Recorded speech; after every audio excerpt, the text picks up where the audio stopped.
Krishna Hare Ram Hare Ram Ram Hare Hare Hare Hare Ram Hare Ram Ram Hare Krishna Rama Rama Hare Hare Hare Krishna Hare Krishna Hare Krishna Hare Krishna Krishna Krishna Hare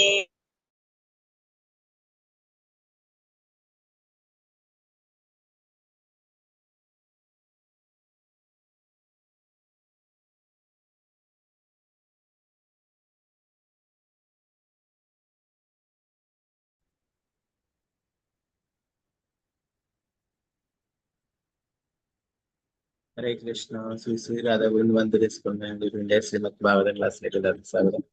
ഓമജ്ഞാനതിമിരാന്തസ്യാനനാശലാകേ ചക്ഷുരുന്മീലിതം യേന തസ്മൈ ശ്രീ ഗുരുവേ നമഃ. ശ്രീ ചൈതന്യ മനോഭീഷ്ടം സ്ഥാപിതം യേന ഭൂതലേ സ്വയം രൂപകഥാമഹ്യം ദദാതി സ്ഫുടാന്തി വന്ദേഹം ശ്രീഗുരു ശ്രീയുതാപദകമലം ശ്രീഗുരു വൈഷ്ണവാംസ ശ്രീരൂപം സകൃജാതം സഗണരഘുനാഥാന്വിതം തം സജീവം സാത്വൈതം സാവധൂതം പരിജനസഹിതം കൃഷ്ണ ചൈതന്യദേവം ശ്രീരാധാ കൃഷ്ണപാദാം സഗണലളിതാം ശ്രീവിശാഖാനിതാം ഹേ കൃഷ്ണ കരുണാ സിന്ധു ദീനബന്ധു ജഗത്പദേ ഗോപേശ ഗോപികാ കാന്ത രാധാ കാന്ത നമസ്തുതേ.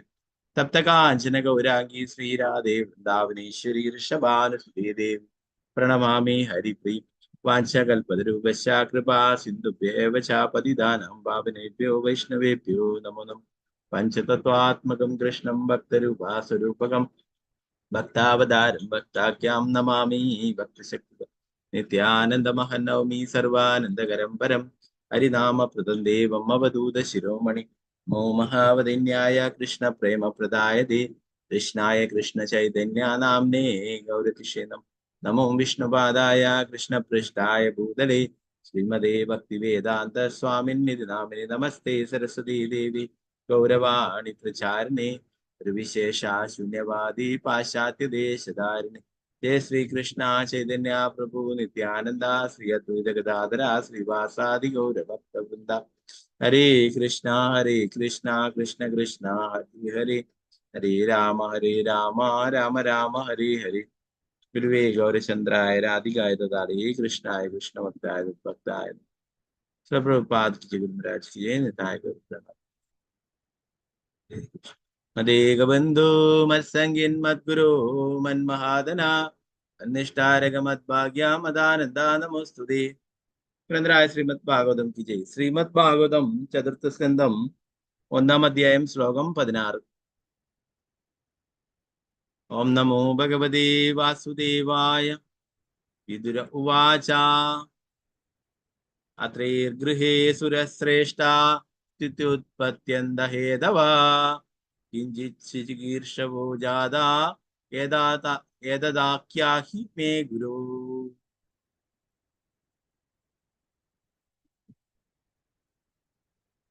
വിദുര ഉവാച ത്രൈർഗൃഹേ സുരശ്രേഷ്ഠാ സ്ഥിത്യുത്പത്യന്ത ഹേതവഃ കിഞ്ചിച്ഛികീർഷവോ ജാതാ ഏതദാഖ്യാഹി may ഗുരോ. ഹരേ കൃഷ്ണ. ചൊല്ലാം. ഓം നമോ ഭഗവതേ വാസുദേവായ. ഓം നമോ ഭഗവതേ വാസുദേവായ. വിദുര ഉവാച അത്രൈർഗൃഹേ സുരശ്രേഷ്ഠാ സ്ഥിത്യുത്പത്യന്ത ഹേതവഃ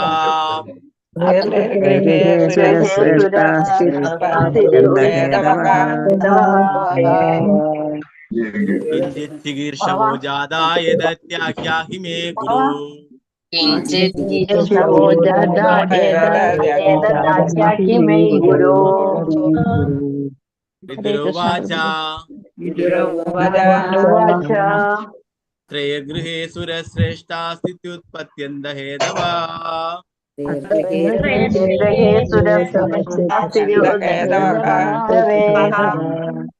കിഞ്ചിച്ഛികീർഷവോ ജാതാ ഏതദാഖ്യാഹി മേ ഗുരോ.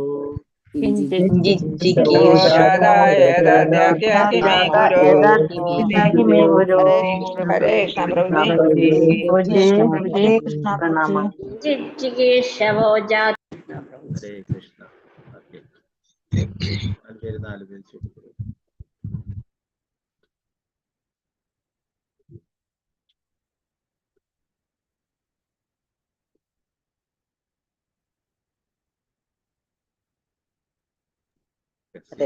മാതാജി, വിജയനാണ് മാതാജി, അംബിക കേശവദാസ് മാതാജി, മാലതി ശ്യാമദേവദാസ് മാതാജി ചൊല്ലിക്കും. ഹരേ കൃഷ്ണ.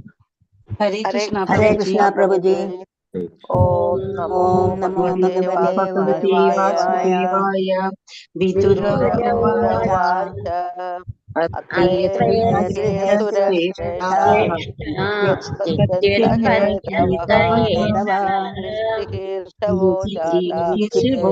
जाता हरे कृष्णा प्रभु जी। हरे कृष्ण। ഹരേ കൃഷ്ണ.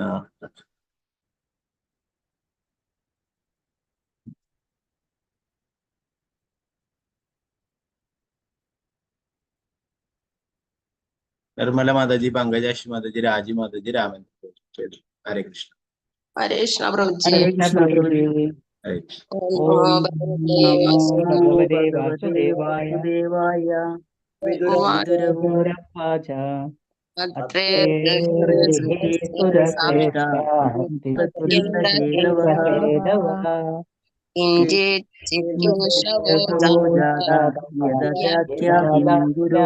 ഗുരു. ഹരേ കൃഷ്ണ പ്രഭു ജി. कृष्णा प्रभु जी। ഹരേ കൃഷ്ണ.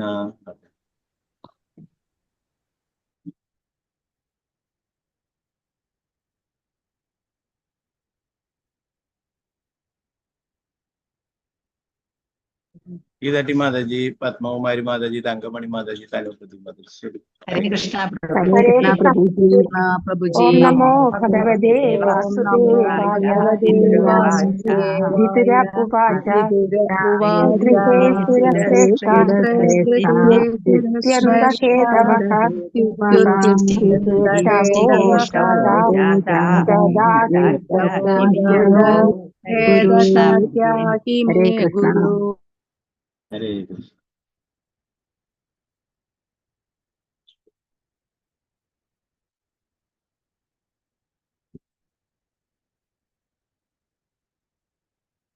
സ്വർണപ്രഭ മാതാജി, വത്സല ഷാജി മാതാജി, ഇന്ദുമുഖി മാതാജി, വസന്ത മാതാജി. ശരി. ഹരേ കൃഷ്ണ. हरे कृष्णा। भगवते वासुदेवाय। ഓം നമോ ഭഗവതേ വാസുദേവായ. വിദുരവാച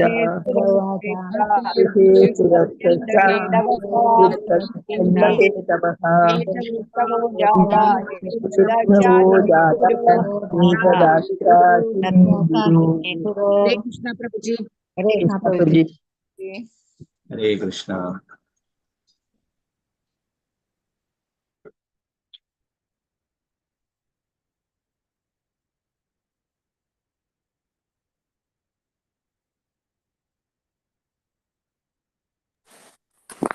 കൃഷ്ണപ്രിയ വിനയ ദേവദാസ് മാതാജി, ശോഭ മാതാജി, മായാതീത മംഗള ദേവദാസ് മാതാജി, ശാരദജി.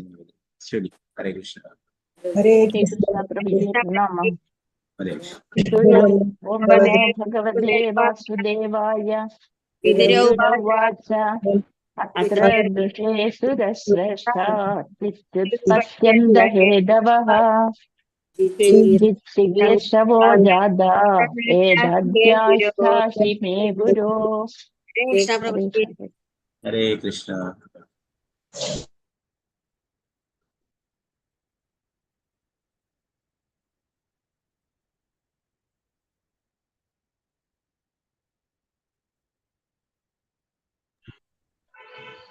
ഗീതാ കൃഷ്ണവാണി മാതാജി, സാവിത്രി കൃഷ്ണ മാതാജി, ശോഭ പ്രതി മാതാജി, വത്സല മാതാജി. ഹരേ കൃഷ്ണ. ഹരേ കൃഷ്ണ പ്രഭു ജി. ഓം നമോ ഭഗവതേ വാസുദേവായ. വിദുരവാച അത്രേ സുരശ്രേഷ്ഠാ പത്യന്തഖേദവഃ കിഞ്ചിത് ശീർഷവോ ജാതാ ദാസ്യാമി മേ ഗുരു. ഹരേ കൃഷ്ണ പ്രഭു ജി. പ്രണാമം പ്രഭു ജി. ഹരേ കൃഷ്ണ.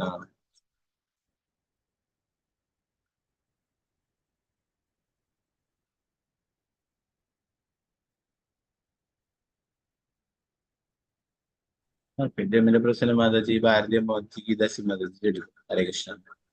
കൃഷ്ണ പ്രഭുജി. ഹരേ ഓം കൃഷ്ണ. നമോ ദേവാസുദേവായ. വിദുരവാച അത്രേ ഗൃഹേ സുരശ്രേഷ്ഠഃ സിദ്ധ്യുൽപത്യന്തഹേതവഃ കിഞ്ചിൻചികർഷവോ ജാതഃ ഏതദാഖ്യാഹി മേ ഗുരോ.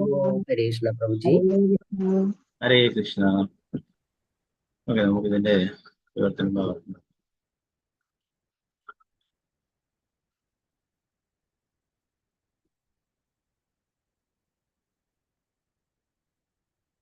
വിതുരവാച, വിതുരൻ പറഞ്ഞു, അത്രേ ഗൃഹേ, അത്രയുടെ വീട്ടിൽ, സുരശ്രേഷ്ഠ ദേവമുഖ്യന്മാർ, സ്ഥിതി പരിപാലനം, ഉത്പത്തി ഉൽപാദനം, അന്ത സംഹാരം, ഹേതവ കാരണങ്ങൾ, കിഞ്ചിത് ചിലർ, ചികീർഷവ ചെയ്യാൻ ആഗ്രഹിക്കുക, ജാതഹ പ്രത്യക്ഷനായി, ഏതത് ഇത്, ആഖ്യാഹി പറഞ്ഞു, മേ എന്നോട്, ഗുരു എന്റെ പ്രിയപ്പെട്ട ആധ്യാത്മിക ഗുരു.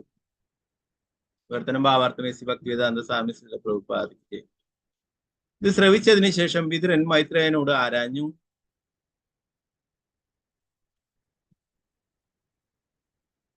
എന്റെ പ്രിയപ്പെട്ട ഗുരുവേ, ഈ ലോകത്തിന്റെ മുഴുവൻ സൃഷ്ടിസ്ഥിതി സംഹാരകന്മാരും ത്രിമൂർത്തികളുമായ ബ്രഹ്മ വിഷ്ണു മഹേശ്വരന്മാർ എങ്ങനെ അത്രി മഹർഷിയുടെ പത്നിയുടെ സന്താനങ്ങളായി സംഭവിച്ചു? ഭാവാർത്ഥം ശ്രീല പ്രഭുപാദ്.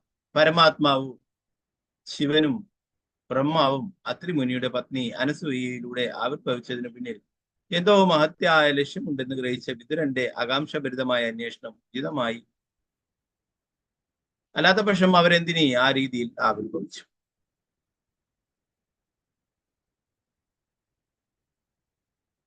ശ്രീല പ്രഭുപാദിന്റെ 17ാമത്തെ ശ്ലോകം. മൈത്രേയോ വാച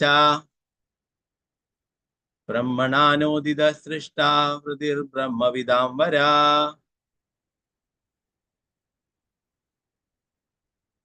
സഹ പത്ന്യായ വൃഷം കുലാദ്രീം തപസി സ്ഥിതാ. മൈത്രേയ ഉവാച ബ്രഹ്മണാനോദിത സൃഷ്ടാ ഹൃദ്ബ്രഹ്മവിദാംബരഃ സഹ പത്ന്യായ വൃഷം കുലാദ്രീം തപസി സ്ഥിതഃ.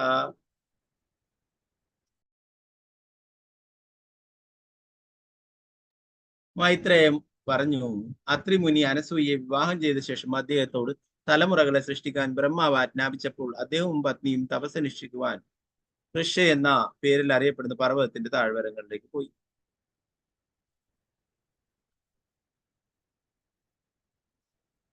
അടുത്ത ശ്ലോകം നോക്കാം.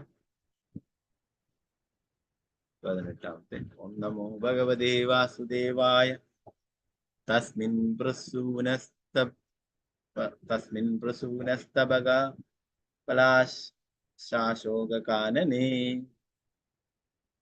വാർഭിസ്രവതി രുദൃഷ്ടേ നിർവിന്ദ്യായ സമന്തതഃ.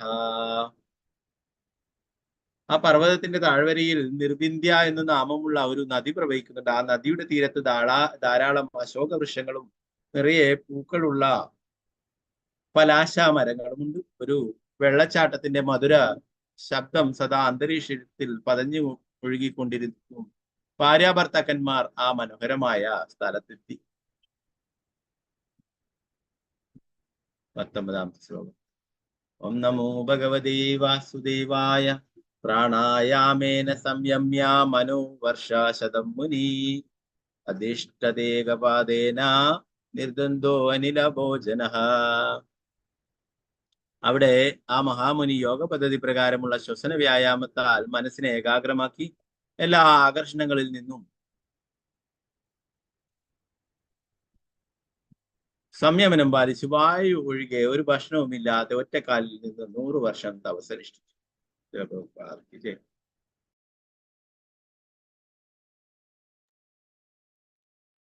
20ാമത്തെ ശ്ലോകം. ഓം നമോ ഭഗവതേ വാസുദേവായ. ശരണം തം പ്രപദ്യേഹം യയേവാ ജഗദീശ്വരഃ പ്രജാമാമത്സമാം മഹ്യം പ്രയച്ഛിത്വതി ചിന്തയൻ.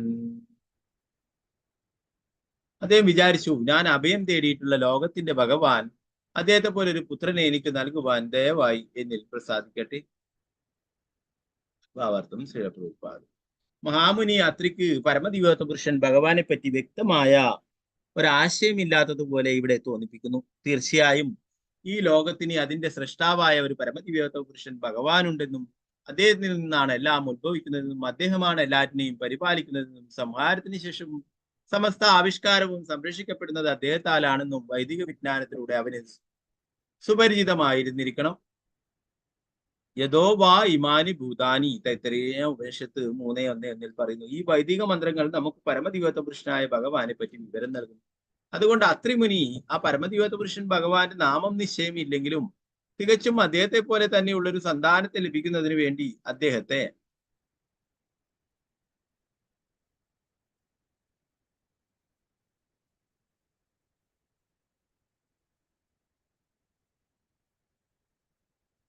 അദ്ദേഹത്തിന് മേൽ മനസ്സ് ഏകാഗ്രമാക്കി. ഭഗവാന്റെ നാമം നിശ്ചയമില്ലാതെ ഇത്തരത്തിലുള്ള ഭക്തിത സേവനത്തെ പറ്റിയും ഭഗവത്ഗീതയിൽ വിവരിച്ചു. പുണ്യകർമ്മങ്ങളുടെ പശ്ചാത്തലത്തിലുള്ള 4 തരം വ്യക്തികൾ അവരുടെ ആവശ്യങ്ങൾക്ക് വേണ്ടി തന്നെ സമീപിക്കാറുണ്ടെന്ന് അവിടെ ഭഗവാൻ പറയുന്നു. അത്രിമുനിക്ക് ഭഗവാനെ പോലെ തന്നെയുള്ള ഒരു പുത്രനെ വേണമായിരുന്നു. അതിനാൽ അവനെ ഒരു പരിശുദ്ധ ഭക്തനായി പരിഗണിക്കുക വയ്യ. എന്തുകൊണ്ടെന്നാൽ അവന് സഫലമാക്കുവാൻ ഒരു മോഹം ഉണ്ടായിരുന്നു. ആ മോഹം ഭൗതികവുമായിരുന്നു. അവൻ പരമദിവ്യോത്ത പുരുഷൻ ഭഗവാനെ പോലെ ഒരു പുത്രനെയാണ് ആഗ്രഹിച്ചതെങ്കിലും ആ മോഹവും ഭൗതികമായിരുന്നു. കാരണം അവൻ പരമദിവ്യോത്ത പുരുഷൻ ഭഗവാനെ പോലെ ഒരു പുത്രനെയല്ല, മറിച്ച് ഭഗവാനെ തന്നെയാണ് ആഗ്രഹിക്കേണ്ടിയിരുന്നത്. അഥവാ അവൻ പരമദിവ്യോത്ത പുരുഷൻ ഭഗവാനെ തന്നെ തന്റെ പുത്രനായി ആഗ്രഹിക്കാമായിരുന്നെങ്കിൽ പോലും അതിനവൻ ഭൗതിക മോഹങ്ങളിൽ നിന്നെല്ലാം സമ്പൂർണ്ണ സ്വതന്ത്രനാകണമായിരുന്നു. എന്തുകൊണ്ടെന്നാൽ പരമസത്യത്തെയാണ് അവൻ ഇച്ഛിക്കുന്നത്, മറിച്ച് പരമസത്യത്തെ പോലെ ഒരു പുത്രനെ ഇച്ഛിക്കുന്നത് നിശ്ചയായും ഭൗതികം തന്നെയാകുന്നു. അതിനാൽ അത്രിമുനിയെ പരിശുദ്ധ ഭക്തന്മാരുടെ ഗണത്തിൽ എണ്ണാനാവില്ല. ചെയ്തു.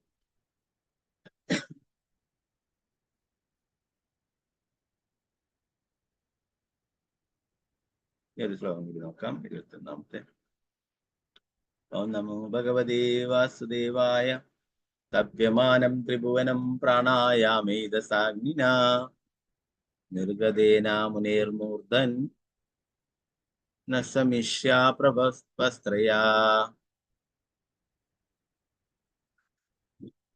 തപ്യമാനം ത്രിഭുവനം പ്രാണായാമേധസാഗ്നിനാ നിർഗതേന മുനേർമൂർധൻ സമീഷ്യാ പ്രഭവസ്ത്രയഃ.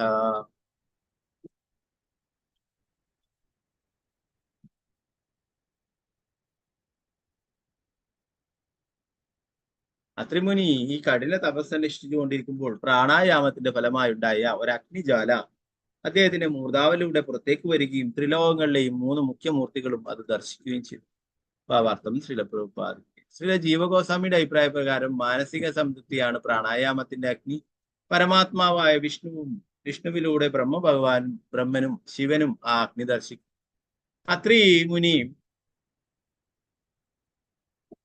പ്രാണായാമത്തിലൂടെ പരമാത്മാവിലാണ് അഥവാ ലോകത്തിന്റെ ഭഗവാനിലാണ് ഏകാഗ്രനായത്. ഭഗവത്ഗീതയിൽ സ്ഥിരീകരിച്ചിട്ടുള്ളത് പോലെ ഈ വിശ്വം ഭഗവാൻ വാസുദേവനാകുന്നു. വാസുദേവ സർവമിതി.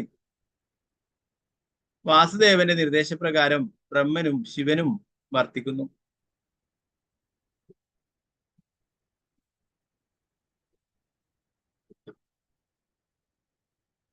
അതിനാൽ വാസുദേവന്റെ സംവിധാനത്താൽ ബ്രഹ്മനും ശിവനും അത്രിമുനിയുടെ കഠിന തപസ് ദർശിക്കുകയും അപ്രകാരം അടുത്ത ശ്ലോകത്തിൽ പറയുന്നത് പോലെ അവർ താഴേക്ക് ഇറങ്ങി വരാൻ സംതൃപ്തരാവുകയും ചെയ്തു.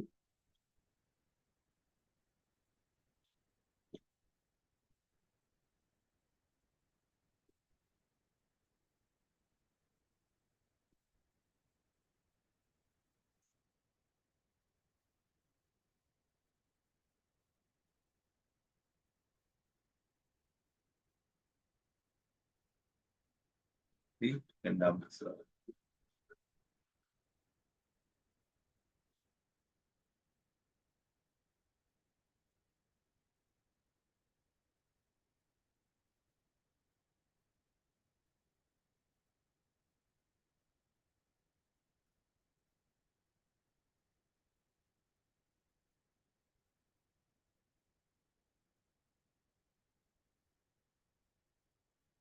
ഓം നമോ ഭഗവതേ വാസുദേവായ.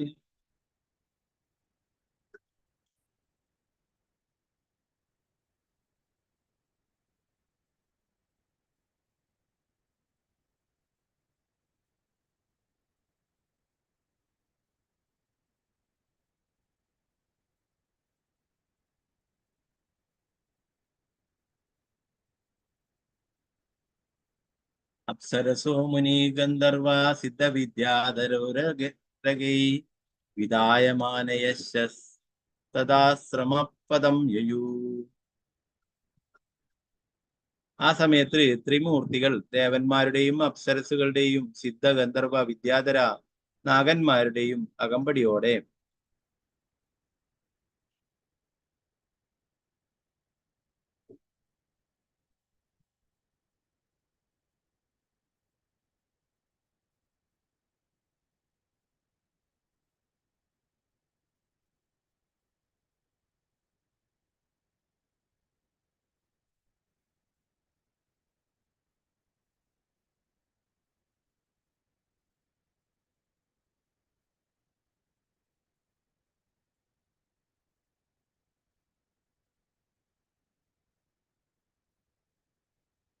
അത്രി മുനിയുടെ ആശ്രമത്തിലെത്തി. അപ്രകാരം അവർ തന്റെ തപസ്സിനാൽ പ്രശസ്തനായ മഹാമുനിയുടെ ആശ്രമത്തിൽ പ്രവേശിച്ചു. ഭാവാർത്ഥം ശ്രീല പ്രഭുപാദിച്ചു.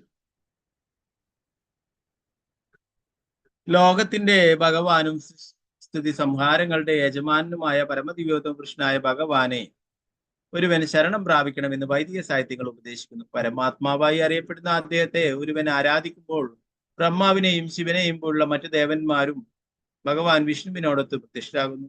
എന്തുകൊണ്ടെന്നാൽ അദ്ദേഹത്തിന്റെ ആജ്ഞാനുവർത്തികളാണ് അവരെല്ലാം.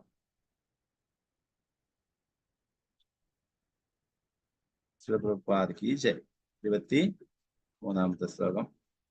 ഓം നമോ ഭഗവതേ വാസുദേവായ തത്പ്രാദുർഭാവ സംയോഗാ വിദ്യോദിദ്യുമാൻ മനാമുനീഃ ഉത്തിഷ്ഠന്നേകപാദേന ദദർശ വിബുദർശവാൻ. തത്പ്രാദുർഭാവ സംയോഗാ വിദ്യോദിതമാൻ മനാമുനീഃ ഉത്തിഷ്ഠന്നേകപാദേന ദദർശ വിബുദർശവാൻ. ഒറ്റക്കാലിൽ നിൽക്കുകയായിരുന്നെങ്കിലും ത്രിമൂർത്തികൾ തനിക്ക് മുമ്പിൽ പ്രത്യക്ഷത വേണ്ട മുനി അവരെ ഒരുമിച്ച് കാണാനുള്ള സന്തോഷത്തിൽ ഒറ്റക്കാലിൽ നീങ്ങാൻ വളരെ പ്രയാസമുണ്ടായിരുന്നിട്ടും ഒറ്റക്കാലിൽ തന്നെ അവരെ സമീപിച്ചു. പ്രഭുപാദ് ജയ്.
ഇരുപത്തിനാലാമത്തെ ശ്ലോകം. ഓം നമോ ഭഗവതേ വാസുദേവായ പ്രണമ്യ ദണ്ഡവത് ഭൂമാ ഉപദസ്തുർഹണാഞ്ജലി വൃഷഹംസപൂർണസ്ഥാൻ സൗശി ഹൗനശ്ച ചിന്നിദാൻ. അതിനുശേഷം അവൻ 3 വാഹനങ്ങളിലായി ഒരു കാള, അരയന്നം, ഗരുഡൻ തങ്ങളുടെ ചിഹ്നങ്ങളായ ഡമരു, കുശപ്പുല്ല്, ചക്രം എന്നിവ കരങ്ങളിലേന്തി ഉപവിഷ്ടരായിരുന്ന ത്രിമൂർത്തികൾക്ക് പ്രാർത്ഥനകൾ അർപ്പിക്കുവാൻ ആരംഭിച്ചു. മുനി അവർക്ക് മുന്നിൽ ഒരു ദണ്ഡു പോലെ വീണ് നമസ്കരിച്ചു.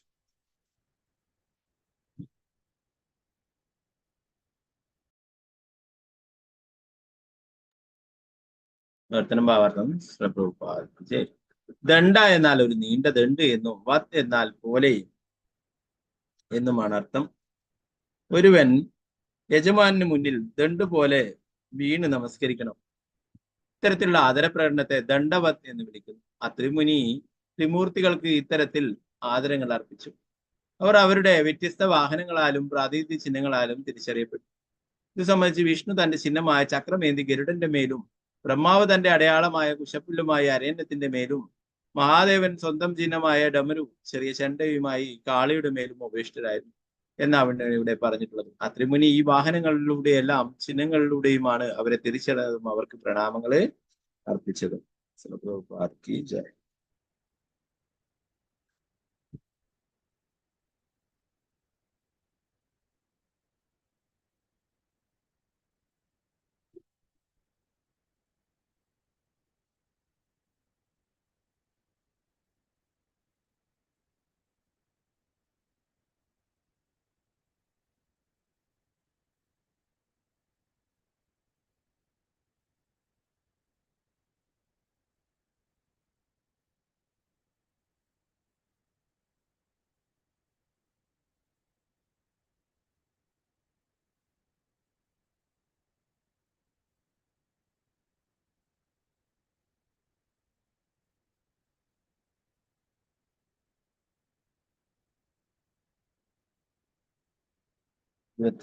അഞ്ചാമത്തെ ശ്ലോകം കുറച്ച് വലിയൊരു ചാപ്റ്റർ ആണ് ഇതിലുള്ളതെല്ലാം. അതുകൊണ്ട് ഞാൻ കുറച്ച് കൂടുതൽ ശ്ലോകം എടുക്കുക. അതിന് കൂടുതൽ ഭാവാർത്ഥമൊന്നും കൂടുതലായിട്ടില്ല, അതുകൊണ്ടാണ് കുറച്ച് ശ്ലോകങ്ങൾ കൂടുതൽ എടുക്കുന്നത്.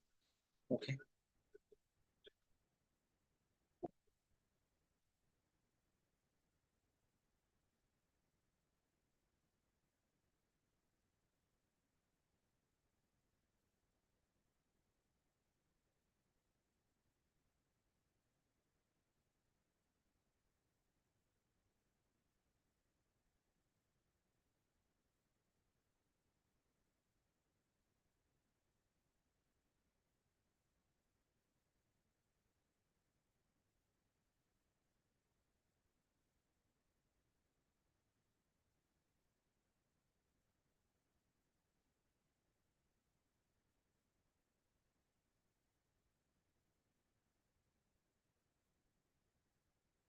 ഇരുപത്തി അഞ്ചാമത്തെ ശ്ലോകം.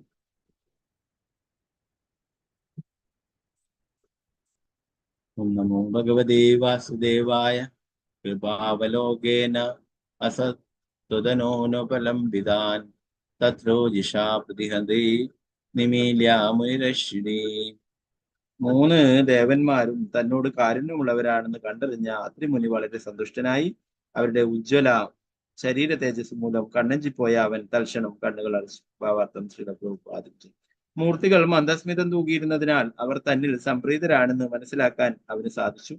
അവരുടെ ശരീര തേജസ്സിന്റെ കണ്ണഞ്ചിപ്പിക്കുന്ന ഉജ്ജ്വലത സഹനീയമായിരുന്നതിനാൽ അവൻ പെട്ടെന്ന് കണ്ണുകൾ അടച്ചു.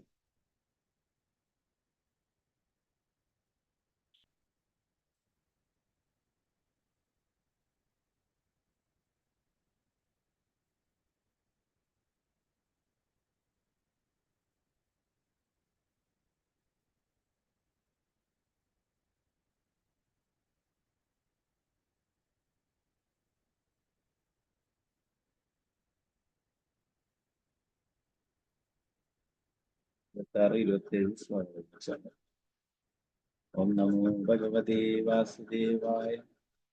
അത്രിരുവാച വിശ്വോദ്ഭവസ്ഥിതിലയേഷു വിപഞ്ചമാനേർ മായാഗുണൈരംഗം വിഗൃഹീതദേഹ ഹേ ബ്രഹ്മ വിഷ്ണു ഗിരിശ പ്രണതോസ്മ്യഹം വാ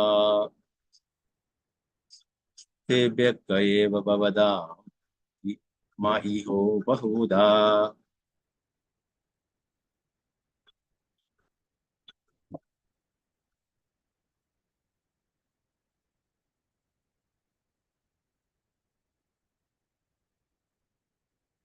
ത്രിമൂർത്തികൾ പക്ഷേ അവന്റെ ഹൃദയം മൂർത്തികളാൽ ആകർഷിക്കപ്പെട്ടു കഴിഞ്ഞിരുന്നതിനാൽ അവൻ ഒരുവിധം തന്റെ ഇന്ദ്രിയങ്ങളെ ഏകാഗ്രമാക്കി തൊഴുകൈകളോടെ മധുരസ്വരത്തിൽ ലോകത്തിന്റെ മുഴുവൻ പ്രബലരായ മൂർത്തികളോട് പ്രാർത്ഥിക്കുവാൻ ആരംഭിച്ചു. മഹാമുനി അത്രി പറഞ്ഞു, ഓ ഭഗവാനെ, ഓ ബ്രഹ്മാവേ, ഭഗവാൻ വിഷ്ണുവേ, മഹാദേവനെ, ഈ ലൗകിക പ്രത്യക്ഷത്തിന്റെ സൃഷ്ടിസ്ഥിതി സംഹാരങ്ങൾക്ക് വേണ്ടി ഓരോ യുഗത്തിലും ചെയ്യാറുള്ളത് പോലെ ഭൗതിക പ്രകൃതി 3ആയി വിഭജിച്ച് 3 ശരീരങ്ങൾ സ്വീകരിച്ചിരിക്കുന്നു. നിങ്ങൾക്ക് എല്ലാവർക്കും ഞാൻ എന്റെ സാദര പ്രണാമങ്ങൾ അർപ്പിക്കുന്നു. ഒപ്പം നിങ്ങളിൽ ആരെയാണ് ഞാൻ എന്റെ പ്രാർത്ഥനയിലൂടെ വിളിച്ചതെന്ന് അന്വേഷിച്ചു കൊള്ളട്ടെ എന്ന് യാചിക്കുകയും ചെയ്യുന്നു.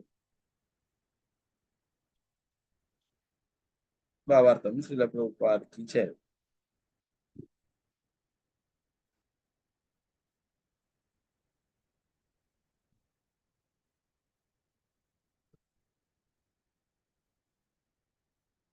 പരമദിവ്യത്വ പുരുഷനായ ഭഗവാനെ, ജഗദീശ്വരനെ, ലോകത്തിന്റെ പ്രഭുവിനെയാണ് അത്രിമുനി വിളിച്ചത്. ഭഗവാന് സൃഷ്ടിക്ക് മുമ്പേ അസ്തിത്വമുണ്ടായിരുന്നു. ഇല്ലായിരുന്നെങ്കിൽ അദ്ദേഹത്തിന് എങ്ങനെയാണ് ഈ സൃഷ്ടിയുടെ ഭഗവാനാകാൻ കഴിയുക? ഒരു വ്യക്തി വലിയൊരു കെട്ടിടം നിർമ്മിച്ചു എന്ന് അവകാശപ്പെട്ടാൽ കെട്ടിടം നിർമ്മിക്കുന്നതിന് മുമ്പേ അയാൾക്ക് അസ്തിത്വം ഉണ്ടായിരുന്നു എന്നർത്ഥം. അതുകൊണ്ട് പരമോന്നതനായ ഭഗവാൻ, ലോകത്തിന്റെ സൃഷ്ടാവ്, ഭൗതിക പ്രകൃതിയുടെ ഗുണരീതികൾക്ക് ആയിരിക്കണം. പക്ഷേ വിഷ്ണു സത്വഗുണത്തിന്റെയും, ബ്രഹ്മാവ് രജോ ഗുണത്തിന്റെയും, ശിവൻ തമോ ഗുണത്തിന്റെയും ചുമതല വഹിക്കുന്നതായി അറിയപ്പെടുന്നു. അതിനാൽ അത്രിമുനി പറഞ്ഞു, ആ ജഗദീശ്വരൻ, ലോകത്തിന്റെ ഭഗവാൻ നിങ്ങളിൽ ഒരാളായിരിക്കണം. പക്ഷേ നിങ്ങൾ മൂവരും പ്രത്യക്ഷപ്പെട്ടിരിക്കുന്നതിനാൽ നിങ്ങളിൽ ആരെയാണ് ഞാൻ വിളിച്ചതെന്ന് തിരിച്ചറിയാൻ എനിക്ക് കഴിയുന്നു. നിങ്ങൾ എല്ലാവരും വളരെ ദയാലുക്കളാണ്. നിങ്ങളിൽ ആരാണ് യഥാർത്ഥ ജഗദീശ്വരൻ എന്ന്, ലോകത്തിന്റെ ഭഗവാൻ എന്ന് ദയവായി എന്നെ അറിയിക്കണമെന്ന്.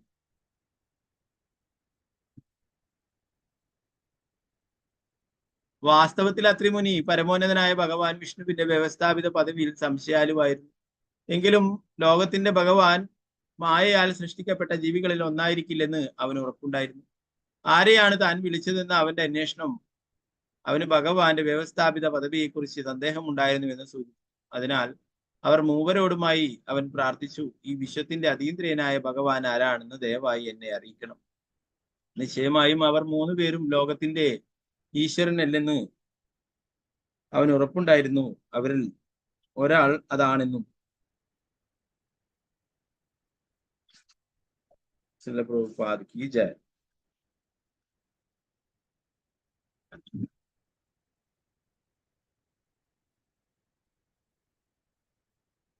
നാരായണ നമസ്കൃത്യ നരം ചൈവ നരോത്തമം ദേവീം സരസ്വതീം വ്യാസം തതോ ജയമുദ്രേ.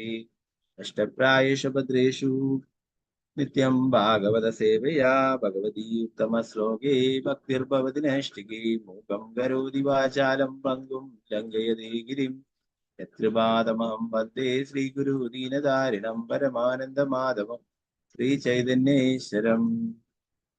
നമോ വിഷ്ണുപാദായ കൃഷ്ണപൃഷ്ഠായ ഭൂതലേ ശ്രീമതേ ഭക്തിവേദാന്ത സ്വാമിന്നിധി നാമിനി. നമസ്തേ സരസ്വതേ ദേവേ ഗൗരവാണി പ്രചാരിണേ നിർവിശേഷ ശൂന്യവാദി പാശ്ചാത്യദേശധാരിണി.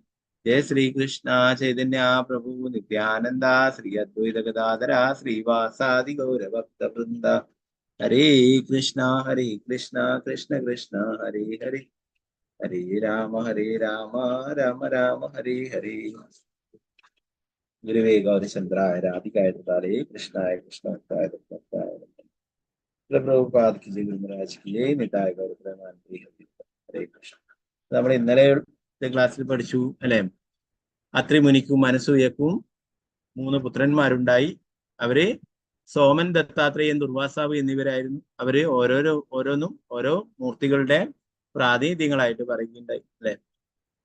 ദത്താത്രേയൻ വിഷ്ണുവിന്റെയും, സോമൻ ബ്രഹ്മാവിന്റെയും, ദുർവാസാവ് ശിവന്റെയും ഭാഗിക പ്രാതിനിധ്യമായിട്ടാണ് വന്നിട്ടുള്ളത് എന്ന് പറഞ്ഞു അല്ലെ.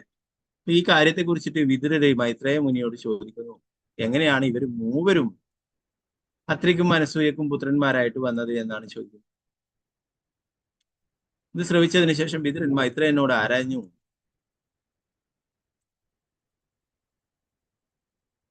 എന്റെ പ്രിയപ്പെട്ട ഗുരുവേ, ഈ ലോകത്തിന്റെ മുഴുവൻ സൃഷ്ടിസ്ഥിതി സംഹാരകന്മാരും ത്രിമൂർത്തികളുമായ ബ്രഹ്മ വിഷ്ണു മഹേശ്വരന്മാർ എങ്ങനെ അത്രി മഹർഷിയുടെ പത്നിയുടെ സന്താനങ്ങളായി സംഭവിച്ചു എന്നുള്ളത് അല്ലെ. ഒരാള് ചിലപ്പോഴൊക്കെ വരും അല്ലെ, ഇതെങ്ങനെയാണ് 3 പേരും വന്നിട്ടുള്ളത് എന്ന് പറഞ്ഞു അല്ലെ. അപ്പൊ അതിനടുത്ത ശ്ലോകത്തിൽ ഉത്തരങ്ങളും നൽകുന്നുണ്ട്. പ്രഭുപാദർ പറയുന്നു, ഭാവാർത്ഥ പരമാത്മാവ് ശിവനും ബ്രഹ്മാവും അത്രിമുനിയുടെ പത്നി അനസൂയയിലൂടെ ആവിർഭവിച്ചതിന് എന്തോ മഹത്തായ ലക്ഷ്യമുണ്ടെന്ന് ഗ്രഹിച്ച വിതുരന്റെ ആകാംക്ഷഭരിതമായ അന്വേഷണം ഉചിതമായി. അല്ലാത്ത പക്ഷം അവരെന്തിനെ ആ രീതിയിൽ ആവിർഭവിച്ചു.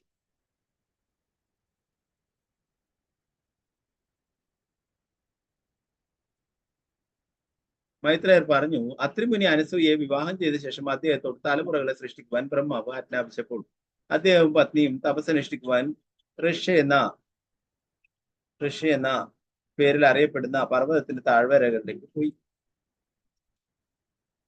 ആ പർവ്വതത്തിന്റെ താഴ്വരയിൽ നിർവിന്ധ്യ എന്ന നാമമുള്ള ഒരു നദി പ്രവഹിക്കുന്നുണ്ട്. ആ നദിയുടെ തീരത്ത് ധാരാളം അശോക വൃക്ഷങ്ങളും നിറയെ പൂക്കളുള്ള പലാശ മരങ്ങളുമുണ്ട്. ഒരു വെള്ളച്ചാട്ടത്തിന്റെ മധുര ശബ്ദം സദാ അന്തരീക്ഷത്തിൽ പരഞ്ഞൊഴുകിക്കൊണ്ടിരിക്കും. ഭാര്യാഭർത്തക്കന്മാർ ആ മനോഹരമായ സ്ഥലത്തെത്തിയത്. അവിടെ ആ മഹാമുനി യോഗ പദ്ധതി പ്രകാരമുള്ള ശ്വസന വ്യായാമത്താൽ മനസ്സിനെ ഏകാഗ്രമാക്കി എല്ലാ ആകർഷണങ്ങളിൽ നിന്നും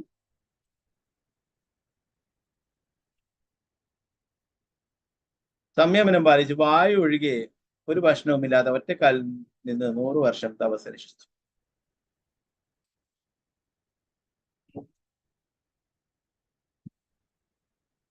അപ്പൊ അത്രയും കഠിനമായിട്ടുള്ള തപസ് ചെയ്തു എന്ന് പറയുന്നു. 100 വർഷക്കാലം ഒറ്റക്കാലിൽ ഒരു ഭക്ഷണവും കഴിക്കാതെ അല്ലെ, വായു മാത്രം ശ്വസിച്ചുകൊണ്ട്. നമുക്കിന്ന് ഏകാദശിയാണ് അല്ലെ. നാളെ രാവിലെ ബ്രേക്കിംഗ് ടൈം ആവാനായിട്ട് എല്ലാവരും വെയിറ്റ് ചെയ്യും അല്ലെ. ചിലപ്പോ ഫ്രൂട്ട്സ് ഒക്കെ കഴിക്കും അല്ലെ. എന്നാൽ ചില ആൾക്കാരൊക്കെ പറയും എനിക്ക് അരി ഭക്ഷണം കഴിക്കാതെ നാളെ വരെ പിടിച്ചേക്കാൻ ഭയങ്കര ബുദ്ധിമുട്ടാണ് അല്ലെ. ചില ആൾക്കാരൊക്കെ അങ്ങനെ തുടക്കത്തിലൊക്കെ അവരുടെ ആൾക്കാരും പറയും അല്ലെ. അപ്പൊ ഇവിടെ പറയുന്നത് 100 വർഷക്കാലം കഠിനമായിട്ടുള്ള തപസ് അനുഷ്ഠിക്കുകയുണ്ടായി അല്ലെ. വായു മാത്രം ശ്വസിച്ചുകൊണ്ട് അല്ലെ. വായു പോലും ശ്വസിക്കാതെ ധ്രുവ മഹാരാജാവൊക്കെ കഠിന തപസ് അനുഷ്ഠിച്ചതായിരുന്നു നമ്മൾ അതിന് വരുന്ന ഭാഗങ്ങളൊക്കെ നമ്മൾ പഠിക്കും. ധ്രുവ മഹാരാജാവിനെ കുറിച്ചൊക്കെ 4ാമത്തെ സ്കന്ധത്തിൽ പറയുന്നു. ഒന്നും എന്താ പറയാ, ആദ്യം ഉണക്കലയൊക്കെ കഴിച്ചു, പിന്നീട് അത് ഉപേക്ഷിച്ചു, വെള്ളം മാത്രം അത് ഉപേക്ഷിച്ചു, പിന്നീട് വായു മാത്രം ശ്വസിച്ചുകൊണ്ടായി, പിന്നീട് വായു ശ്വസിക്കാതായി. അങ്ങനെ അപ്പോഴാണ് ദേവന്മാർക്കൊക്കെ ശ്വാസം കിട്ടാതാവുകയും അവരൊക്കെ ഭഗവാനെ പ്രാർത്ഥിക്കുകയും അങ്ങനെ ഭഗവാൻ അതിന്റെ കാരണം പറഞ്ഞു കൊടുക്കുകയും ധ്രുവ മഹാരാജാവിന്റെ കഠിനമായിട്ടുള്ള തപസ്സാണെന്ന് പറയുന്നു. അങ്ങനെ ധ്രുവ മഹാരാജാവിന് കാരുണ്യം കേൾക്കാനായിട്ട് ഭഗവാൻ വിരുമിച്ചു അല്ലെ. അപ്പൊ അത്രയും കഠിനമായിട്ടുള്ള തപസ് അല്ലെ. എന്തെങ്കിലും ആഗ്രഹങ്ങളൊക്കെ നടപ്പിലാകണമെങ്കിൽ കഠിനമായിട്ടുള്ള തപശ്ചര്യകൾ ആവശ്യമാണ് അല്ലെ. ഭൗതികമായിട്ടുള്ള കാര്യങ്ങൾക്കും അങ്ങനെ നമുക്കറിയാം അല്ലെ. ഭൗതികമായിട്ട് കഠിനമായിട്ടുള്ള തപശ്ചര്യകൾ കുട്ടികളൊക്കെ രാത്രിയിലൊക്കെ ഉറക്കെ എഴുന്നേറ്റിരുന്നിട്ട് പഠിച്ചിട്ടാണ് അവരൊക്കെ നല്ല മാർക്കൊക്കെ വാങ്ങിക്കുന്നത് അല്ലെ. അത്രയും കൂടുതൽ അധ്വാനം ആവശ്യമാണ് അല്ലെ. ശ്രീല പ്രഭുപാദനും ശ്രീ ചൈതന്യ മഹാപ്രഭു ഒക്കെ നമുക്ക് അതീവമായിട്ടുള്ള കാരുണ്യം കാണിച്ചിരിക്കുന്നു അല്ലെ. ഭക്തിയുത സേവനത്തിൽ നമുക്ക് ഉയരാനായിട്ട് അത്രയും കഠിനമായിട്ടുള്ള തപസ്സൊന്നും വേണ്ട അല്ലെ. ഭഗവാന്റെ തിരുനാമം ജപിക്കുക അല്ലെ. അതിന് വേറെ നിയമ നിബന്ധനയൊന്നുമില്ല. അതുപോലെ ഏകാദശി പോലുള്ള വ്രതങ്ങളൊക്കെ എടുക്കുക അല്ലെ. 100 വർഷമൊന്നും തപസ് ചെയ്യേണ്ട ആവശ്യമില്ല അല്ലെ. ഇപ്പൊ കഴിഞ്ഞ ദിവസം ജന്മാഷ്ടമി, അതിനെക്കുറിച്ചിട്ട് ശാസ്ത്രങ്ങളിൽ പറയുന്നു ലക്ഷക്കണക്കിന് ഏകാദശി എടുത്തതിന് തുല്യമാണ് ഒരു ശ്രീകൃഷ്ണ ജന്മാഷ്ടമി വ്രതം എടുത്താൽ എന്ന് പറയും.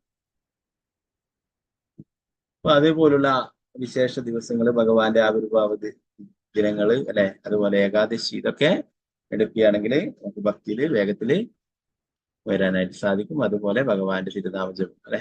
നേരത്തെയും പറഞ്ഞു അല്ലെ. ദേവഹുതിക്കു കപില ഭഗവാൻ ഉപദേശങ്ങൾ നൽകിയിട്ട് അവസാനം പറയുന്നുണ്ടല്ലേ, ഭക്തിയുത സേവനത്തിന്റെ ഈ പാത വളരെ എളുപ്പമായിട്ടുള്ളതാണ്. ഇപ്പൊ മറ്റുള്ള പദ്ധതികളിലൊക്കെ നോക്കിയാട്ടെ, ആയിരക്കണക്കിന് 100 കണക്കിന് വർഷങ്ങളൊക്കെ കഠിന തപസ്സെടുക്കുന്നു ഒറ്റക്കാലിലെ. ചില ആൾക്കാരൊക്കെ മുകളിലും ചുറ്റിലും ഒക്കെ തീയൊക്കെ കൂട്ടിയിട്ട് കഠിന തപസ് ചെയ്യും അല്ലെ. ഇതിന് അങ്ങനെയൊന്നുമില്ല. കലികത്തില് ഏറ്റവും എളുപ്പമായിട്ടുള്ള വഴിയാണ് ശ്രീ ചൈതന്യ മഹാപ്രഭു ശ്രീല പ്രഭുപാദരൊക്കെ നമുക്ക് പറഞ്ഞു തന്നിട്ടുള്ളത് അല്ലെ. ഭഗവാന്റെ തിരുനാമം ജപിക്കുക, ഭഗവത് പ്രസാദം കഴിക്കുക, ഏകാദശി പോലുള്ള വ്രതങ്ങളൊക്കെ അനുഷ്ഠിക്കുക എന്നുള്ളത്. ഇവിടെ പറഞ്ഞു അദ്ദേഹം വിചാരിച്ചു, ഞാൻ അഭയം തേടിയ ലോകത്തിന്റെ ഭഗവാൻ അദ്ദേഹത്തെ പോലെ ഒരു പുത്രനെ എനിക്ക് നൽകുവാൻ ദയവായി എന്നിൽ പ്രസാദിക്കട്ടെ. എന്താ വിചാരിച്ചത്? ഭഗവാനെ പോലെ ഒരു പുത്രനെ ലഭിക്കുവാനായിട്ട് അല്ലെ.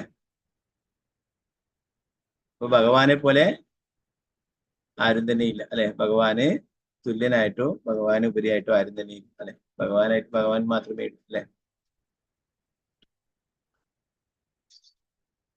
മഹാമുനി അത്രയ്ക്ക് പരമദിവ്യപുരുഷൻ ഭഗവാനെ പറ്റി വ്യക്തമായ ഒരു ആശയമില്ലാത്തതുപോലെ ഇവിടെ തോന്നുന്നു. തീർച്ചയായും ഈ ലോകത്തിന് അതിന്റെ സൃഷ്ടാവായ ഒരു പരമദിവ്യപുരുഷൻ ഭഗവാനുണ്ടെന്നും അദ്ദേഹത്തിൽ നിന്നാണ് എല്ലാം ഉത്ഭവിക്കുന്നതും അദ്ദേഹമാണ് എല്ലാവരിനെയും പരിപാലിക്കുന്നതും സംഹാരത്തിന് ശേഷം സമസ്ത ആവിഷ്കാരവും സംരക്ഷിക്കപ്പെടുന്നത് അദ്ദേഹത്താലാണെന്നും വൈദിക വിജ്ഞാനത്തിലൂടെ അവന് സുപരിചിതമായിരിക്കണം.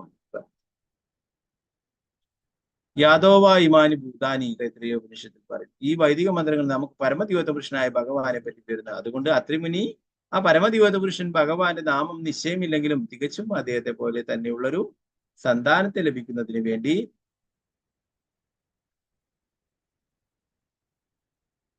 അദ്ദേഹത്തിന് മേൽ മനസ്സ് ഏകാഗ്രമാക്കി. ഭഗവാന്റെ നാമം നിശ്ചയമില്ലാതെ അത്തരത്തിലുള്ള ഭക്തി സേനത്തെ പറ്റിയും ഭഗവത്ഗീതയിൽ വിവരിക്കുന്നുണ്ട്. പുണ്യകർമ്മങ്ങളുടെ പശ്ചാത്തലത്തിൽ 4 തരം വ്യക്തികളെ അവരുടെ ആവശ്യങ്ങൾക്ക് വേണ്ടി തന്നെ സമീപിക്കാറുണ്ടെന്നും അവിടെ ഭഗവാൻ പറഞ്ഞു. അത്രിമുനിക്ക് ഭഗവാനെ പോലെ തന്നെയുള്ള ഒരു പുത്രനെ വേണമായിരുന്നു. അതിനാൽ അവനെ ഒരു പരിശുദ്ധ ഭക്തനായി പരിഗണിക്കുക വയ്യ. എന്തുകൊണ്ടെന്നാൽ അവനെ സഫലമാക്കുവാൻ ഒരു മോഹം ഉണ്ടായിരുന്നു.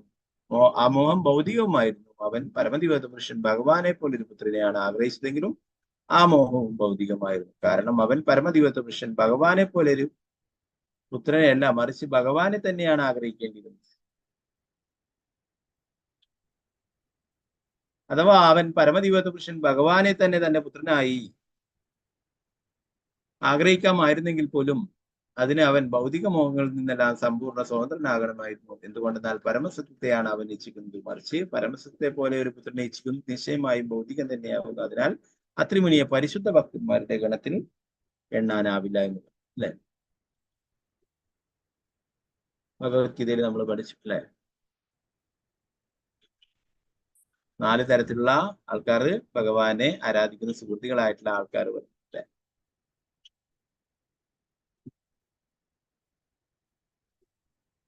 ആർത്തോ, അർത്ഥാർത്ഥി, ജ്ഞാനി, ജിജ്ഞാസു അല്ലെ. ജിജ്ഞാസു, ജ്ഞാനി, ഇങ്ങനെ 4 കൂട്ടരുണ്ട് അല്ലെ. ഇവർക്കൊക്കെ ഓരോ ആഗ്രഹങ്ങളിലായിട്ട് പറയും അല്ലെ. ദുഃഖങ്ങൾ ഉണ്ടാവുമ്പോൾ, അതുപോലെ സമ്പത്ത് ആവശ്യമുള്ളപ്പോൾ അല്ലെ, ജിജ്ഞാസുവായിട്ടും പിന്നെ ഭഗവാനെ കുറിച്ചുള്ള ജ്ഞാനം നേടാൻ ഭഗവാൻ തന്നെ പറയുന്നത്. അതിൽ ഏറ്റവും എനിക്ക് പ്രിയപ്പെട്ടത് ജ്ഞാനിയാണെന്ന് പറയും അല്ലെ. ജ്ഞാനിക്ക് വേറെ ഭൗതികമായിട്ടുള്ള ആഗ്രഹങ്ങൾ അല്ലെ. ഇവിടെ അത് അത്രിമുനിക്ക് ഒരാഗ്രഹം ഉണ്ടായിരുന്നു അല്ലെ. പ്രഭുപാദർ പറയുന്നു ഭഗവാനെ തന്നെയാണ് ആഗ്രഹിക്കേണ്ടത്, അതിന് പകരം ഭഗവാനെ പോലെ ഒരു പുത്രനെ ആഗ്രഹിച്ചു. അതൊരു ഭൗതികമായിട്ടുള്ള ആഗ്രഹമായിട്ട് മാറുകയുണ്ടായിരുന്നു. പരമദിവ്യത പുരുഷൻ ഭഗവാനെ പോലെ ഒരു പുത്രനെയല്ല, മറിച്ച് ഭഗവാനെ തന്നെയാണ് ആഗ്രഹിക്കേണ്ടിയിരുന്നത്.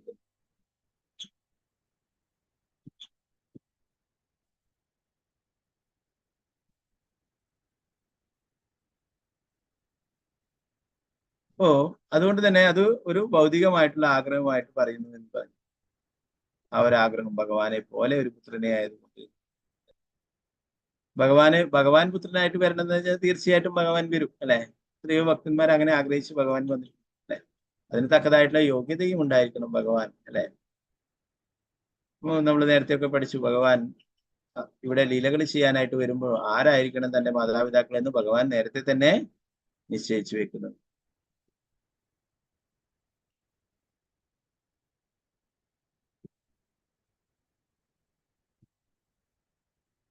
അത്രിമുനി ഈ കഠിന തപസ് അനുഷ്ഠിച്ചുകൊണ്ടിരിക്കുമ്പോൾ പ്രാണായാമത്തിന്റെ ഫലമായുണ്ടായ ഒരു അഗ്നിജാല അദ്ദേഹത്തിന്റെ മുതാവിലൂടെ പുറത്തേക്ക് വരും. ത്രിലോകങ്ങളിലെയും 3 മുഖ്യമൂർത്തികളും അത് ദർശിക്കുകയും ചെയ്തു.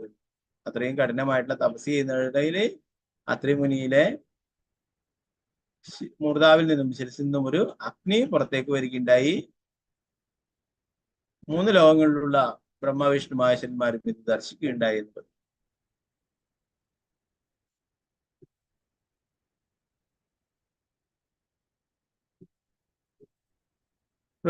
ജീവഗോസ്വാമിയുടെ അഭിപ്രായ പ്രകാരം മാനസിക സംതൃപ്തിയാണ് പ്രാണായാമത്തിന്റെ അഗ്നി. പരമാത്മാവായ വിഷ്ണുവും വിഷ്ണുവിലൂടെ ബ്രഹ്മനും ശിവനും ആ അഗ്നി ദർശിക്കും.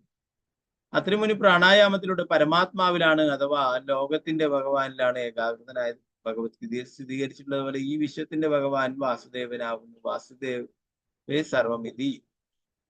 വാസുദേവന്റെ നിർദ്ദേശപ്രകാരം ബ്രഹ്മനും ശിവനും വർത്തിക്കുന്നു. അതിനാൽ വാസുദേവന്റെ സംവിധാനത്താൽ ബ്രഹ്മനെയും ശിവനെയും അത്രിമുനിയുടെ കഠിന തപസ് ദർശിക്കുകയും അപ്രകാരം അടുത്ത ശ്ലോകത്തിൽ പറയുന്നത് പോലെ അവർ താഴേക്കിറങ്ങി വരാൻ സംതൃപ്തരാകുകയും ചെയ്തു. അപ്പൊ ആ 3 ലോകങ്ങളിലുള്ളവരും ഇദ്ദേഹത്തിന്റെ കഠിന തപസ് കാണുകയും അങ്ങനെ അവര് 3 പേരും അത്രിയുടെ അടുത്തേക്ക് വരികയും ചെയ്തു.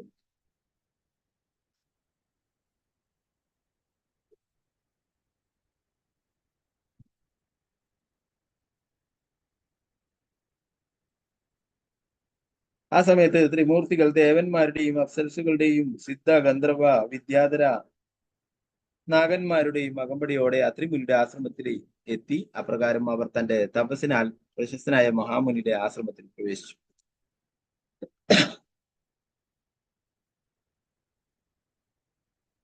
ഭാവാർത്ഥ പ്രഭുപാദർ പറയുന്നു, ലോകത്തിന്റെ ഭഗവാന് സൃഷ്ടിച്ച് സംഹാരങ്ങളുടെ യജമാനുമായ പരമദിവ്യ പുരുഷനായ ഭഗവാനെ ഒരുവൻ ശരണം പ്രാപിക്കണമെന്ന് വൈദിക സാഹിത്യങ്ങൾ ഉപദേശിക്കുന്നു.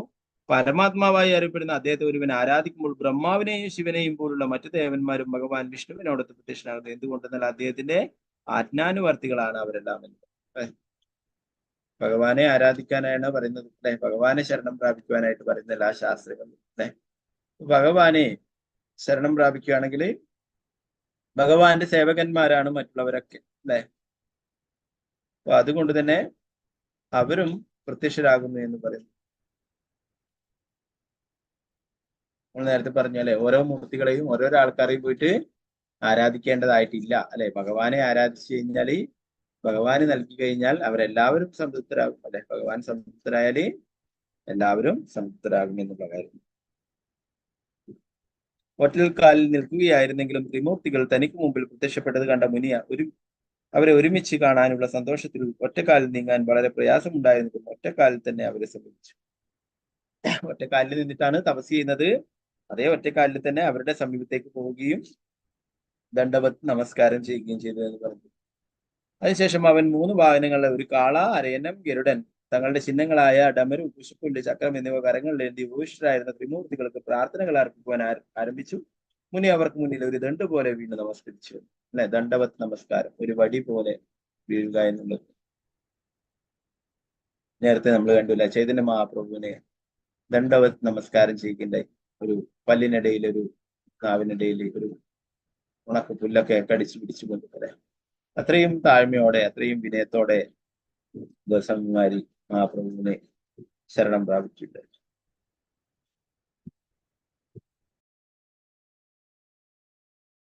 ഇപ്പൊ ദണ്ഡവത് നമസ്കാരം അല്ലെ, ശാസ്ത്രങ്ങൾ പറഞ്ഞിട്ടുള്ളത് ഒരു വടി പോലെ നമസ്കരിക്കുവാൻ അല്ലെ. സജ്ജനങ്ങളെ കാണുന്ന നേരത്ത് ലജ്ജ കൂടാതെ വീണു നമിക്കണമെന്ന് പ്രധാന തിരുമേനി പറയും അല്ലെ. സജ്ജനങ്ങൾ ഭഗവാന്റെ പരിശുദ്ധ ഭക്തന്മാരെ കാണുമ്പോഴേ അവിടെ വീണ് നമസ്കരിക്കണം എന്ന് പറയും അല്ലെ. അവരുടെ പാദധൂളികളെ നമുക്ക് ലഭിക്കും അവിടെ നമസ്കരിക്കുക. അവർ നടന്നു പോയിരുന്ന വഴികളിൽ നമസ്കരിക്കുമ്പോൾ അല്ലെ, നടന്നു പോകുന്ന വഴികളിൽ നമസ്കരിക്കുമ്പോൾ അവരുടെ പാദധൂളികളൊക്കെ ലഭിക്കും അല്ലെ. അക്രൂരനൊക്കെ വൃന്ദാവനത്തിൽ അതാണ്, അവിടെ ഭഗവാന്റെ പാദങ്ങൾ കണ്ടിട്ട് ആ വൃന്ദാവനത്തില് വീണ് ഉരുളുകയുണ്ടായി. ഓരോരോ മണൽത്തരിയിൽ നോക്കുമ്പോൾ ഭഗവാനെ ദർശിക്കുവാനായിട്ട് അദ്ദേഹത്തിന് സാധിച്ചു. അപ്പൊ ഇവിടെ ആത്രിമുനി ദണ്ഡവത് നമസ്കാരം ചെയ്യുകയുണ്ടായി എന്ന് പറഞ്ഞു. പ്രഭാതർ അതിനെ വിശദീകരിക്കുന്നു. ദണ്ഡ് എന്ന് പറഞ്ഞാല് ഒരു നീണ്ട വടി എന്നും വത് എന്നാൽ പോലെ എന്നുമാണ്. ഒരു വടി പോലെ വീണ് നമസ്കരിക്കാൻ വേണ്ടിയിട്ട് പറയും. ഓരോരാളുടെ ചിഹ്നങ്ങളും അവരുടെ വാഹനത്തെ കുറിച്ചും പറയും അല്ലെ. നമുക്കറിയാം, വിഷ്ണു ഗരുഡന്റെ പുറത്താണ് വരിക അല്ലെ, ചക്രം കയ്യിലേന്തിക്കും.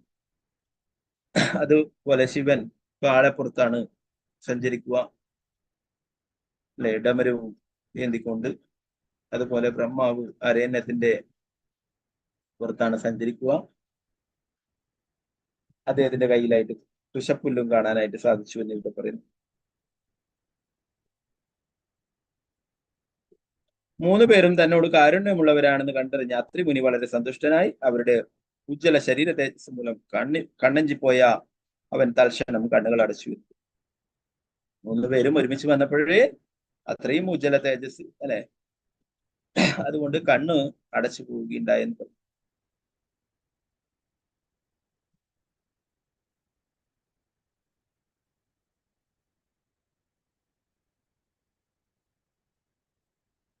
അപ്പൊ അങ്ങനെ അത്രിമുനി പ്രാർത്ഥിക്കുകയുണ്ടായെന്ന് പറഞ്ഞു. ഓ ബ്രഹ്മാവേ, ഓ ഭഗവാൻ വിഷ്ണുവേ, മഹാദേവനെ, ഈ ഭൗതിക ലോകത്തിന്റെ സൃഷ്ടി സംഹാരങ്ങൾക്ക് വേണ്ടി ഓരോ യുഗത്തിലും ചെയ്യാറുള്ളത് പോലെ ഭൗതിക പ്രകൃതിയുടെ ത്രിഗുണ രീതികളുടെ പ്രവർത്തനങ്ങൾക്കായി നിങ്ങൾ സ്വയം നിങ്ങൾ 3ആയി വിഭജിച്ച് 3 ശരീരങ്ങൾ സ്വീകരിക്കും. നിങ്ങൾക്ക് എല്ലാവർക്കും ഞാൻ എന്റെ സാദര പ്രണാമങ്ങൾ അർപ്പിക്കുന്നു. ഒപ്പം നിങ്ങളിൽ ആരെയാണ് ഞാൻ എന്റെ പ്രാർത്ഥനകളിലൂടെ വിളിച്ചത് എന്നെ അന്വേഷിച്ചു കൊള്ളട്ടെ എന്ന് യാചിക്കുകയും ചെയ്തു.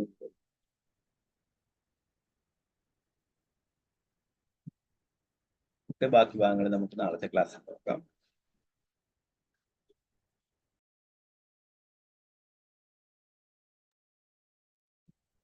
പ്രഭുപാദരുടെ ആ ലീലാമൃതത്തിലെ കുറച്ച് ഭാഗങ്ങൾ നമ്മൾ നോക്കാനുണ്ടായിരുന്നു അല്ലെ? നാളത്തെ ക്ലാസ് നോക്കാം. ഇന്ന് ഏകാദശിയാണ്.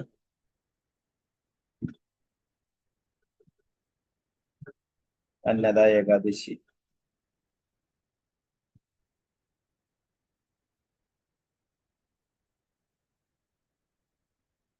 ഏകാദശിയുടെ മഹാത്മ്യം കൂടി നമുക്ക് നോക്കിയിട്ട് ക്ലാസ് ചുരുക്കാൻ വേഗത്തില്.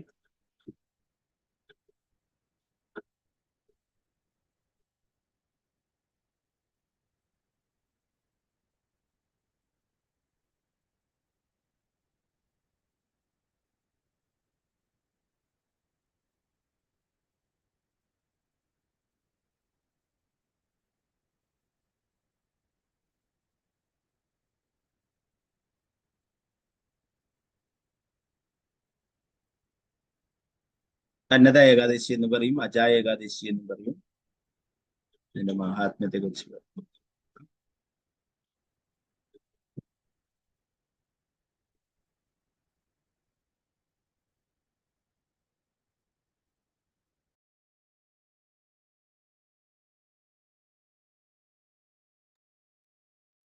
അന്നദ ഏകാദശിയുടെ മഹാത്മ്യങ്ങൾ ബ്രഹ്മവൈവർത്ത പുരാണത്തിൽ ശ്രീകൃഷ്ണ ഭഗവാനും യുധിഷ്ഠിര മഹാരാജാവും തമ്മിലുള്ള സംഭാഷണത്തിൽ വിവരിച്ചു.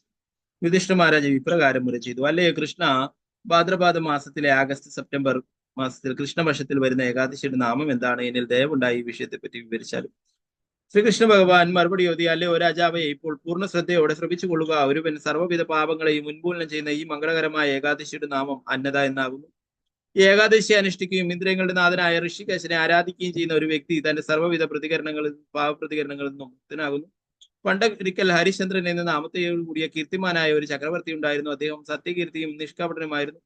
അറിയപ്പെടാതെ ഏതോ ചില പ്രവൃത്തികളാലും തന്റെ വാക്ക് പാലിക്കുന്നതിനായും അദ്ദേഹത്തിന് തന്റെ രാജ്യം ഉപേക്ഷിക്കേണ്ടതായി വന്നു. അദ്ദേഹത്തിന് തന്റെ ഭാര്യയെയും മകനെയും തന്നെയും വിൽക്കേണ്ടതായും വന്നു. അല്ലയോ രാജാവേ, പുണ്യശീലനായ ആ ചക്രവർത്തി ഒരു ചണ്ടാളന്റെ ദാസനായി തീർന്നു. അപ്പോഴും സത്യസന്ധതയിലുള്ള വിശ്വാസം അദ്ദേഹം കൈവിടിഞ്ഞില്ല.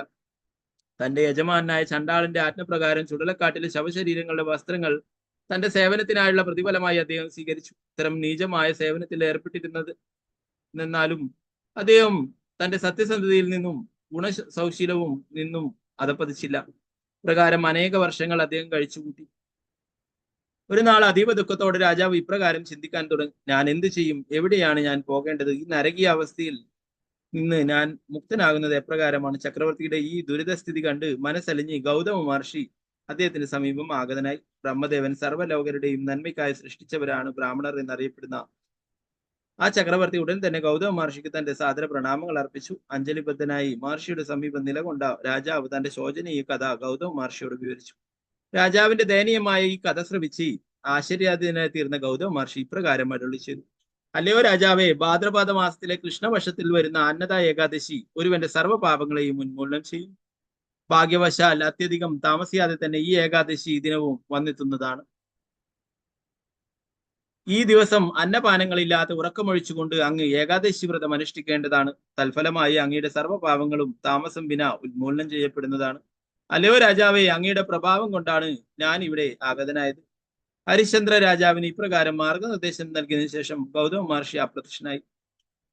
അനന്തരം മഹർഷിയുടെ നിർദ്ദേശം അനുസരിച്ച് രാജാവ് അന്നദ ഏകാദശി വ്രതം അനുഷ്ഠിക്കുകയും അപ്രകാരം സർവ്വവിധ പാപപ്രതികരണങ്ങളിൽ നിന്ന് മുക്തനാവുകയും ചെയ്തു.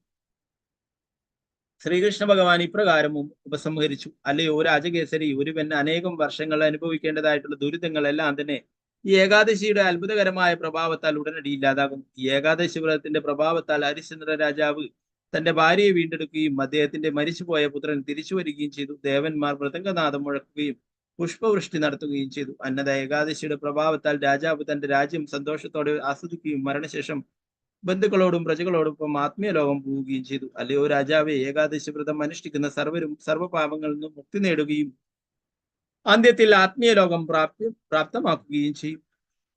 ഈ ഏകാദശിയുടെ മഹാത്മ്യം ശ്രവിക്കുകയോ വായിക്കുകയോ ചെയ്യുന്ന ഒരുവൻ അശ്വമേധയജ്ഞം നിർവഹിക്കുന്നതിലൂടെ ലഭിക്കുന്ന പുണ്യഫലം പ്രാപ്തമാകും. അന്നദ ഏകാദശിക്ക് ജയ. ശ്രീ പ്രഭുപാദിക്ക് ജയ. ഗുരു മഹാരാജ് ഗുരു പ്രമാനന്ദേ. ഹരേ കൃഷ്ണ.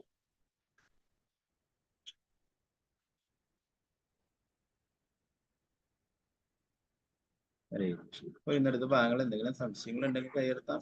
ക്ലാസ് എടുത്തിരിക്കാം. എല്ലാവർക്കും വാഞ്ചാകൽപതരൂപശ കൃപാസിന്ധുഭ്യവച പതിദാനം പാവനേഭ്യോ വൈഷ്ണവേഭ്യോ നമോ നമഃ. അനന്തകൂടി വൈഷ്ണവേ രാജേ നിതായകർ ബ്രഹ്മാണ്ടേ. ഹരേ കൃഷ്ണ.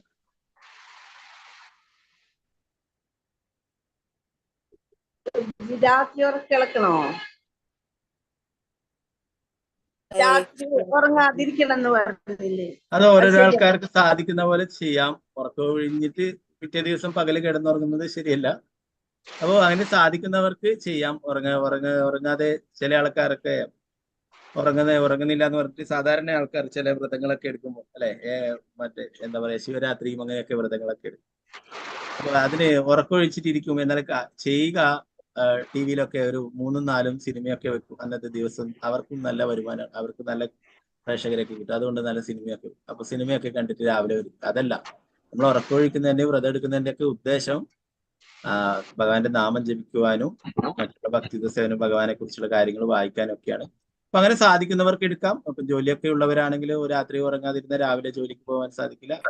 അങ്ങനെ ചെയ്യാൻ സാധിക്കുന്നവർക്ക് നല്ലതാണ്, എടുക്കാം. അല്ലാത്തവർക്ക് എന്താ പറയാ നമുക്ക് എത്രമാത്രം നാമം ജപിക്കുവാനോ ഭഗവത്ഗീതയും ഭാഗവതമൊക്കെ പാരായണം ചെയ്യുവാനോ ഒക്കെ സാധിക്കും. അങ്ങനെ ഭക്തി സേവനങ്ങൾക്ക് കൂടുതൽ പ്രാധാന്യം കൊടുക്കുക. പ്രഭുപാദര് അങ്ങനെ കൂടുതൽ എന്താ പറയാ അങ്ങനെയുള്ള കഠിനമായിട്ടുള്ള വ്രതങ്ങളൊന്നും എടുക്കാൻ അങ്ങനെ ആരെയും അങ്ങനെ ശുപാർശ ചെയ്യാറില്ല. എന്താണെന്ന് വെച്ച് കഴിഞ്ഞാൽ പ്രത്യേകിച്ചും പ്രഭുപാദരുടെ ശിഷ്യന്മാരൊക്കെ പ്രീച്ചിങ്ങിന്, പുസ്തക പ്രചരണത്തിനും പ്രീച്ചിങ്ങിനൊക്കെ ആയിട്ട് പ്രാധാന്യം നൽകുന്നത്. അതുകൊണ്ട് അവരോടൊക്കെ ഏകദേശ ദിവസമായാലും നിർജ്ജലം എടുക്കാൻ പറ്റുന്നവർ മാത്രം എടുത്താൽ അല്ലാത്തവരൊക്കെ ഫ്രൂട്ട്സ് ഒക്കെ കഴിച്ചിട്ട് സേവനങ്ങൾ ചെയ്യാനായിട്ടാണ് പ്രഭുപാദർ പറയുക. അതുപോലെ തന്നെ ഉറക്കം ഒഴിച്ചിട്ട് പിറ്റേ